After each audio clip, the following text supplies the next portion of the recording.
Seja muito bem-vindo, você que nos acompanha aqui no nosso Com de UIC, sua lição da Escola Sabatina junto com a de UIC, seja muito bem-vindo.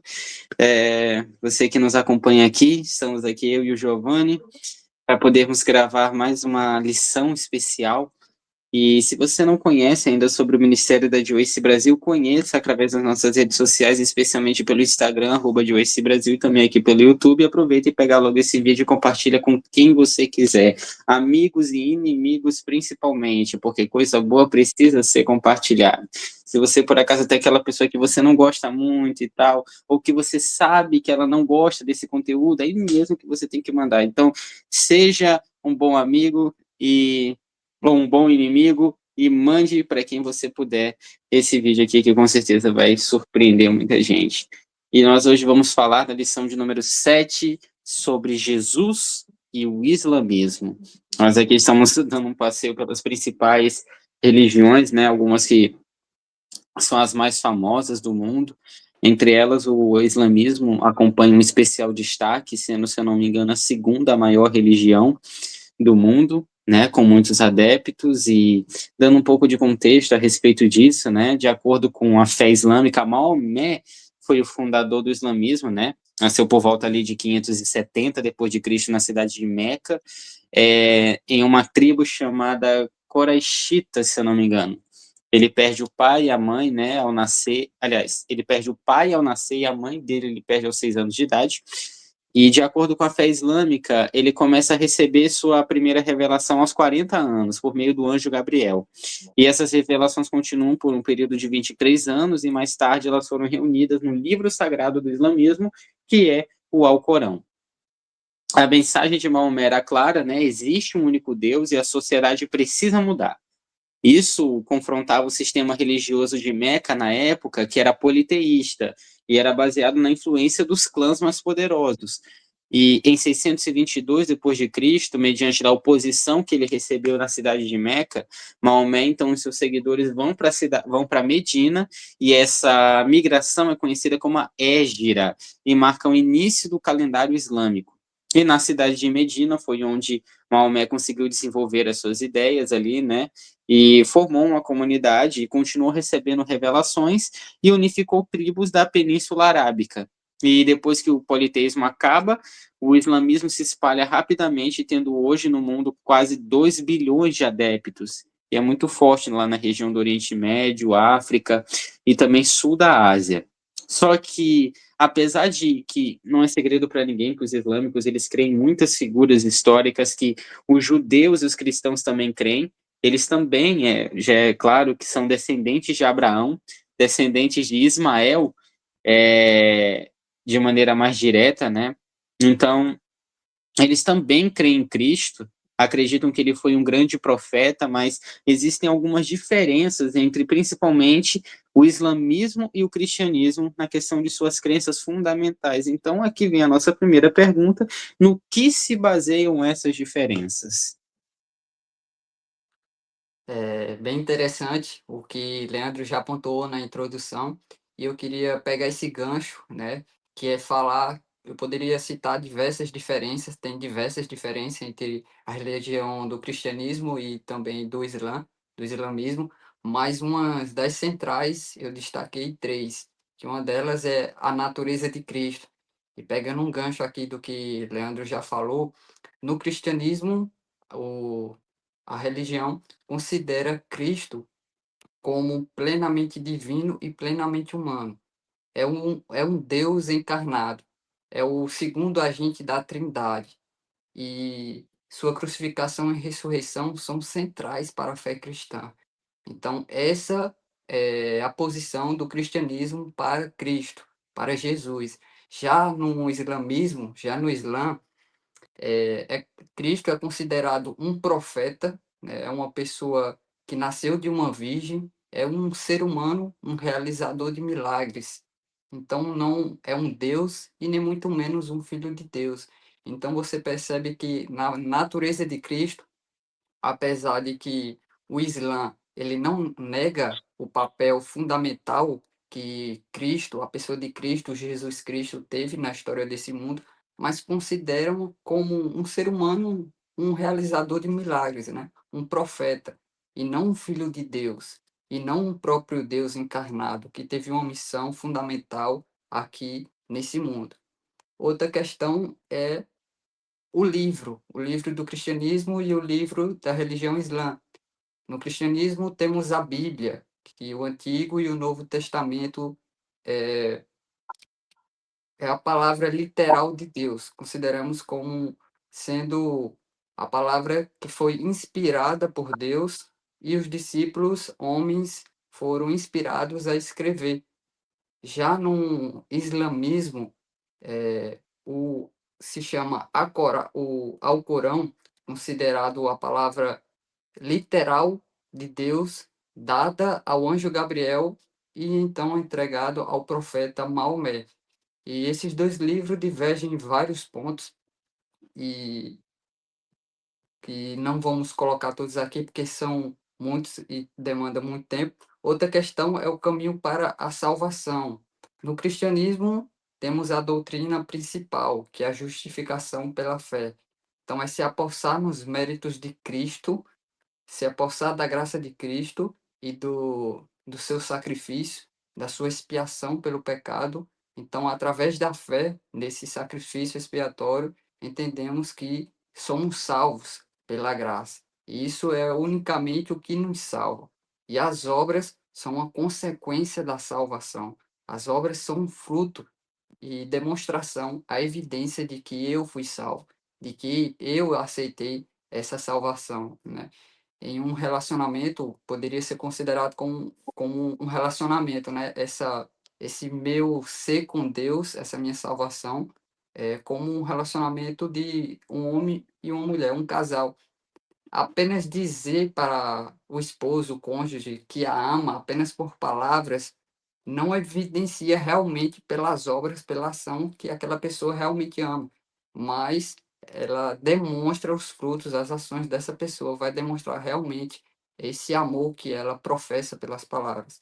Então, é mais ou menos isso, é uma coisa semelhante ao cristianismo. Já no Islã, a salvação ela vem através da submissão a Allah, a submissão a Deus, através de ritos, através de cerimônias, alcançado pelas obras a salvação.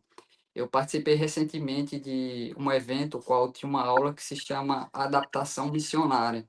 E lá eu pude ver vários utensílios, vários objetos que a religião islã usa para demonstrar ações ali, né? Obras. Então, por meio desses utensílios, são feitas várias obras e essas obras eles entendem como sendo levadas para a salvação. Aí eu destaquei apenas três, mas existem diversas diferenças entre as crenças do islamismo e do cristianismo. Verdade, Giovanni.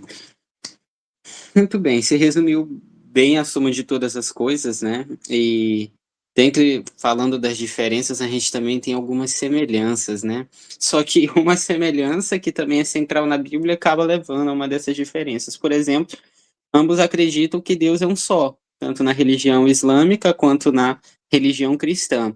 Só que para eles essa não existe a unidade da Trindade como nós conhecemos, né? E dizer que qualquer pessoa como o próprio Cristo é Deus ou semelhante a Deus é ir contra os ensinos do próprio Alcorão, né? Nós sabemos que tem essas divergências aí apresentadas, né? Em um ponto, Maomé concorda com a Bíblia de que Deus rejeita a adoração a outros deuses. Isso nos levanta uma pergunta, né? Se Deus é um só, por que que tantas religiões e culturas passaram a adorar múltiplas divindades? E, querendo ou não, essa confusão leva muitas pessoas a descrerem em Deus. E por que que para tantas pessoas, em particular, é tão difícil reconhecer a Cristo como Deus, né? É, por que que existem tantas outras crenças e por que que Cristo não é uma figura central, universal a todos, por mais que entre os islâmicos eles mesmos reconheçam que Cristo foi um bom homem, um grande profeta, eles admiram seu caráter, mas por que é tão difícil reconhecer a divindade? Se você me permite, eu vou começar, né, abrir gancho para a resposta. Veja, A própria lição vai trazer que essa tendência do ser humano de buscar resposta em vários lugares se deve a uma coisa: a nossa tentativa de compreender o grande conflito entre o bem e o mal, né? Desde os tempos mais antigos, pessoas perceberam que existem duas forças opostas que atuam no mundo: luz e trevas, justiça e injustiça, amor e ódio, indiferença. Para explicar essas tensões, muitas pessoas desenvolveram a ideia de vários deuses, cada um representando uma força da realidade, ou seja, na verdade, as pessoas tentam fragmentar os elementos da divindade de acordo com sua própria percepção da realidade, seja por aspecto cultural, seja por experiências da vida, seja por questões emocionais, ou bases de filosofia que já foram incrementadas para elas desde muito cedo, né? Cada um tem uma percepção sobre Deus e dependendo da cultura que se desenvolve, essa percepção toma uma forma, ganha ali um caractere, né? Que nesse caso são os deuses mitológicos que a gente conhece. Foi uma forma de dar sentido ao caos da vida, mas apesar desse politeísmo buscar explicar essas questões, ele não resolve no fim das contas nada. Apenas fragmenta a compreensão de Deus e cria divindades em conflitos, rivalidades de poder, e querendo ou não, o ser humano acaba ficando escanteado, né? No sentido de que a dignidade humana é de pouco valor. Quantas mitologias a gente vê que o valor do ser humano é mínimo? Ele só está ali simplesmente para cumprir a vontade dos deuses ou para ser um brinquedo na mão deles e tudo mais.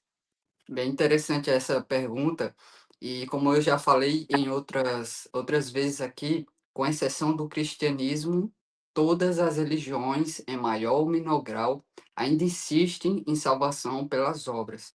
Parece ainda não entender ou não querer aceitar a salvação sem mérito algum, sem algum, sem algum pontinho, algum dedo do agente humano.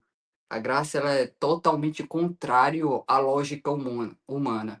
O ser humano ele não consegue entender o conceito totalmente de graça.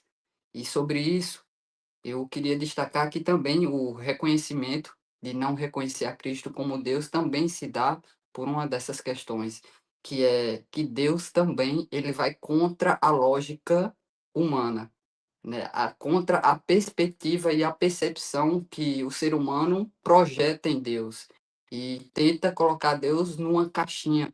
Então, como Deus deve se portar, como Deus deve fazer isso, é entendendo Deus de acordo com a sua perspectiva, de acordo com a sua percepção.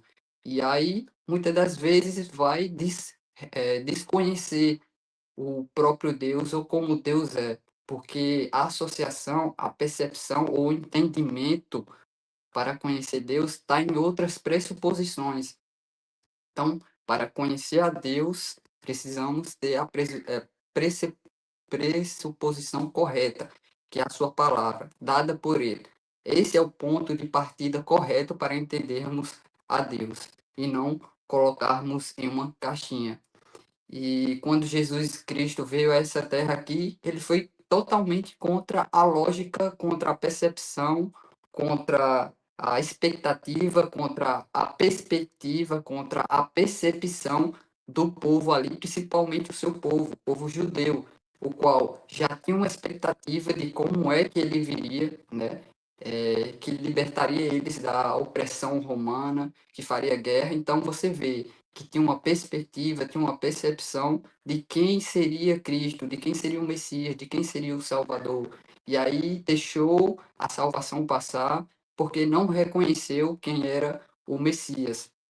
E outra coisa bem interessante e bem impactante é o desejo de Deus em habitar com a sua criatura, em habitar com o ser humano. Sempre foi assim. Quando a gente olha no Gênesis, na criação, Deus habitava com Adão e Eva.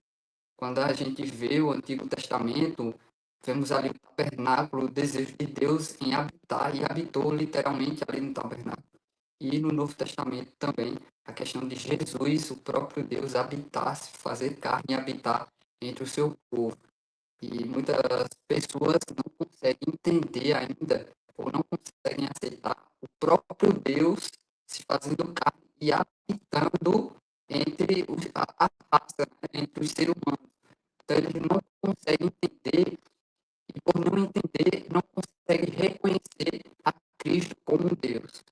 Então, tem vários porquês desse reconhecimento, mas o que falamos aqui é essencial e é o que tem mais acontecido em partir de pontos de partida errado, que não seja a Bíblia, e, consequentemente, vai chegar a resultados diferentes, vai chegar a resultados divergentes do que realmente é Deus. E por isso, deixa-se passar a oportunidade de conhecer o verdadeiro Deus. Exatamente. Tudo depende da maneira de como você constrói a sua visão sobre Deus. O problema é que as suposições humanas, cada uma pretende ser verdade, mas como a gente sabe, duas visões opostas, né, não podem ser verdades ao mesmo tempo. Então, precisa existir uma fonte. E qual é a melhor maneira de você definir uma pessoa? Pelo que outros dizem a respeito dela ou do que ela diz de si mesma? Deus, ele quer um relacionamento tão profundo que, apesar de ter usado pessoas como seus representantes, a Bíblia é declarada como a palavra de Deus, como você mesmo disse, ou seja, ele que fala. A Bíblia é chamada de palavra de Deus porque palavras são expressões do coração. A boca fala do que está cheio o coração. E até mesmo na área da saúde isso acaba se tornando verdade, né? Portanto, você ouvir da palavra de Deus significa conhecer o coração de Deus, conhecer de coração para coração. Não é simplesmente o conhecimento intelectual a respeito de quem ele é ou pode ser, mas é conhecê-lo para reconhecê-lo como uma pessoa de fato que é, certo? Mas por que é tão difícil para as pessoas? Porque não vamos simplesmente à fonte da verdade. Criamos a nossa própria suposição de Deus, como você disse. E é importante que a gente tenha a visão correta do assunto, e para ter a visão correta do assunto, precisa seguir a fonte correta também. E agora nós chegamos em um momento muito importante, que é a nossa dica de UIC.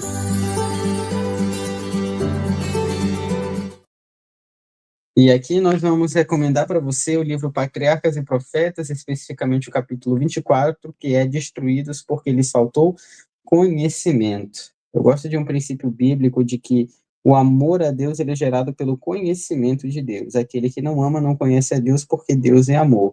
E quando a Bíblia, por exemplo, fala que o amor se esfriaria de quase todos, eu tenho para mim que isso também pode significar que o conhecimento de Deus acabou se esfriando de quase todos. E quando você não conhece a Deus, você fica alheio a Deus, alheio às suas vontades, e dessa maneira você não entra em relacionamento com Ele e se torna um Deus desconhecido, para o qual você não deve nada muitas vezes.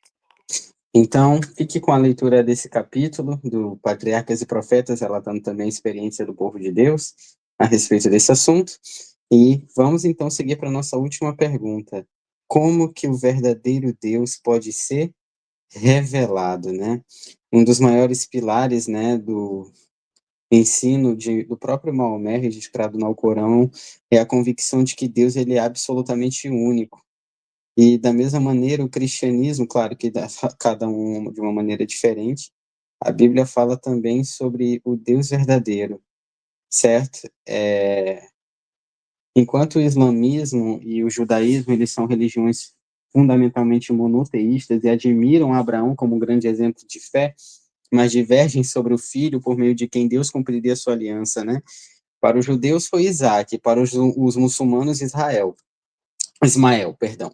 Mas a Bíblia revela um terceiro filho prometido que supera qualquer expectativa humana, Cristo, que era o centro da promessa. Ele disse: Abraão, o pai de vocês, alegrou-se por ver a minha chegada. Ele viu e se alegrou.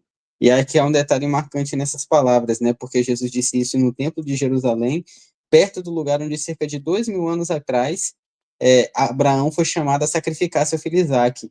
E Jesus foi além, né? Ainda declarou que algo que chocou os ouvintes. Ele disse: Antes que Abraão existisse, eu sou. Ele não estava apenas dizendo que existia antes de Abraão, mas assumiu o nome com que Deus se revelou a Moisés na sarça ardente. Eu sou o que sou. A Bíblia declara a singularidade de Deus como sendo grandioso, poderoso, né? Senhor, em relação ao qual não há ninguém semelhante, nenhum outro além de ti. e a linha que separa o Criador da criação é absoluta, assim como não existe meio grávida, não existe meio Deus, não existe quase divino, ou ele é Deus, ou verdadeiramente não é. E aqui está a realidade mais fascinante. O próprio Deus, né, Pai, Filho e Espírito Santo, decidiu construir uma ponte entre o céu e a terra. Mas como é que essa ponte se revela, né? Veja só. Não, eu vou deixar que o Giovanni comente melhor para nós como é que se pode reconhecer o Deus verdadeiro. É uma ideia bem abrangente, a questão de Deus ele se revelar. E ao longo do estudo dessa lição, quando tivermos a ponto de finalizar, vamos entender um pouco mais sobre Deus se revelar, principalmente para os não cristãos. Então, já é um incentivo para você continuar estudando a sua lição. Mas Deus ele pode ser conhecido, Deus ele pode ser revelado por vários meios, como pela natureza, como pela consciência, como também pelo meio do cosmos, que é o universo, e principalmente por meio da sua palavra. Então, Deus ele pode se revelar por vários meios, mas uma questão interessante é que todos esses meios estão de acordo com a sua palavra. Todos essas revelações de quem é Deus precisa estar de acordo e estão de acordo com a sua palavra.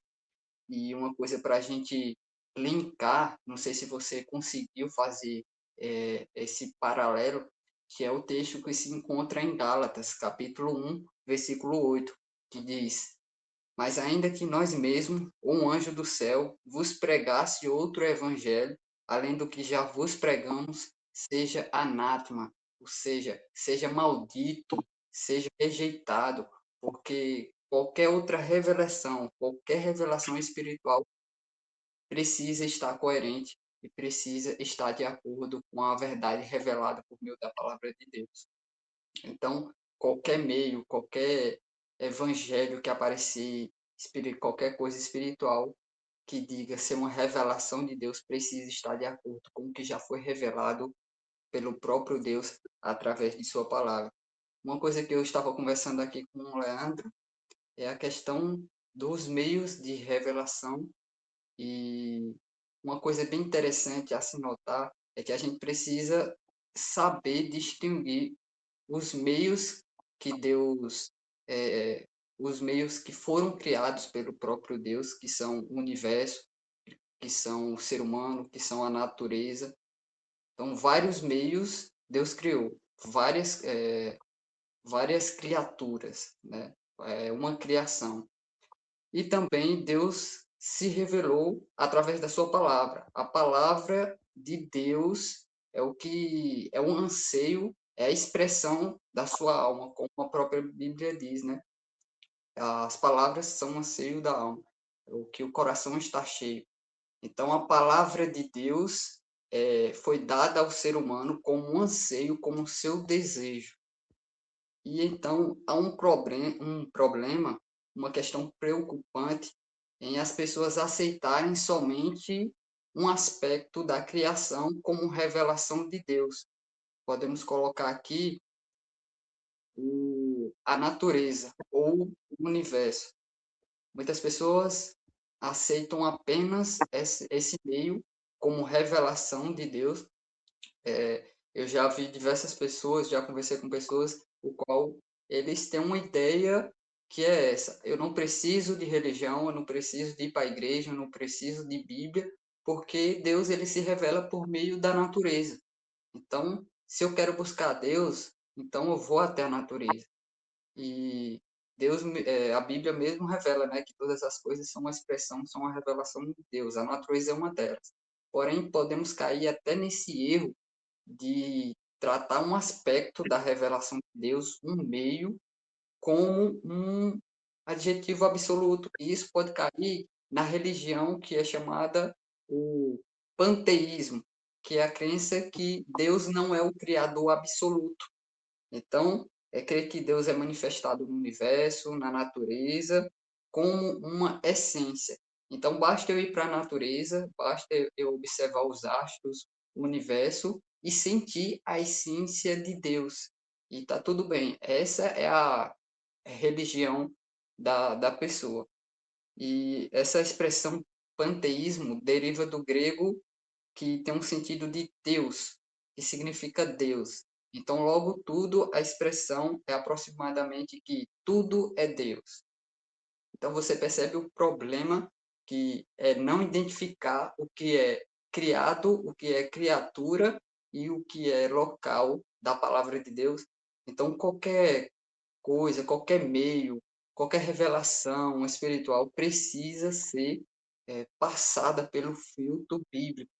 É a maneira mais direta, é o pressuposto, a pressuposição mais direta e mais íntima para conhecermos a Deus.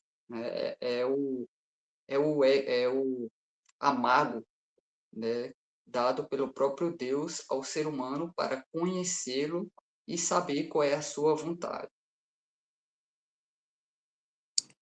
Perfeito. E como também já discutimos anteriormente, né? Nada mais justo do que conhecer uma pessoa por quem ela diz que ela é, certo? Deus ele não se revela apenas à natureza, mas a própria Bíblia deixa clara a separação entre criatura e criador. Apesar do desejo de Deus de ter um relacionamento íntimo conosco, ele deixa bem clara a sua posição em relação a nós. Mas o melhor de tudo é que Deus pode se revelar em nós. Não no sentido de que nós vamos nos tornar a divindade Deus. Não, ele é único. Mas nós podemos ser a representação viva do seu caráter, né? E uma vida semelhante a Cristo é o mais poderoso argumento a ser dado em favor do cristianismo. Porque Cristo vive em nós, né? E na lição de sexta-feira diz o seguinte: ó, como precisamos de pessoas que busquem, creiam na palavra de Deus, que apresentem Jesus ao mundo em sua natureza divina e humana, declarando com poder e demonstração do Espírito que não existe nenhum outro nome dado entre os homens pelo qual importa que sejamos salvos. Ó, como precisamos de crentes que revelem agora Cristo por meio da vida e do caráter, que o exaltem diante do mundo como resplendor da glória do Pai, proclamando que Deus é amor. Ele declara que é possível e que há poder para isso. Como Deus pode ser revelado através da nossa vida também, mas ele pode ser revelado em nós pelo Evangelho, que é poder de Deus para a salvação de todo aquele que crê.